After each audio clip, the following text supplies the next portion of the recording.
Hi, ഇന്ന് വീട്ടുവളപ്പിലെ ഒരു താരത്തെ പരിചയപ്പെടുത്താമേ. ഇത് ഈ കാണുന്ന ചെടിയാണ് പീനട്ട് ബട്ടർ ഫ്രൂട്ട് പ്ലാന്റ്. ഇളം മഞ്ഞ നിറത്തിൽ കൂട്ടത്തോടെ കാണുന്ന പൂക്കളാണ് ഇവയുടെ കായയുടെ തുടക്കം. പൂക്കൾ കൊഴിഞ്ഞാൽ ആദ്യം പച്ച നിറത്തിലാണ് കായ്കൾ ഉണ്ടാവുക. ക്രമേണ ഇളം ഓറഞ്ച് നിറത്തിൽ ഈ കാണുന്ന പോലെയായിരിക്കും കായ്കൾ പൂർണ്ണമായി വിളഞ്ഞ് വരിക.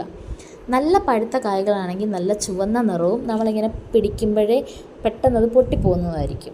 ഇതിപ്പോൾ മൂപ്പെത്തിയിട്ടുണ്ട്. നമുക്കിങ്ങനെയുള്ളൊരു കായെ പൊട്ടിച്ചെടുത്ത് അരിക്കുള്ളിൽ പൂഴ്ത്തി വെക്കുകയാണെങ്കിൽ 1-2 ദിവസങ്ങൾക്കുള്ളിൽ ഈ തിരിക്കുഞ്ഞൻ കാ പഴുത്ത് കിട്ടും.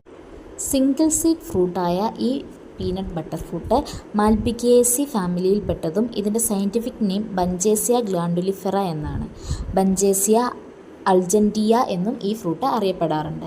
ഒരുപാട് ഹെൽത്ത് ഇഷ്യൂസിനും കൊളസ്ട്രോളിനും ഷുഗറിനുമൊക്കെ ഈ പീനട്ട് ബട്ടർ ഫ്രൂട്ട് ഉപയോഗിക്കാറുണ്ട്. ജാമിലും പ്രിസർവ് ചെയ്ത് വെക്കാനുമൊക്കെ ഉപയോഗിക്കുന്നതാണ് ഈ ഫ്രൂട്ട്. ഇതിൻ്റെ അകത്തെ സീഡ് ഇങ്ങനെയാണ് കേട്ടോ. ഇതൊരുപാട് പഴുത്തതാണെങ്കിൽ നമുക്ക് വേഗം കാണാൻ പറ്റുമായിരുന്നു. ഇതിപ്പം മൂപ്പെത്തിയതായതുകൊണ്ടാണ് കട്ട് ചെയ്ത് കാണിച്ചത്.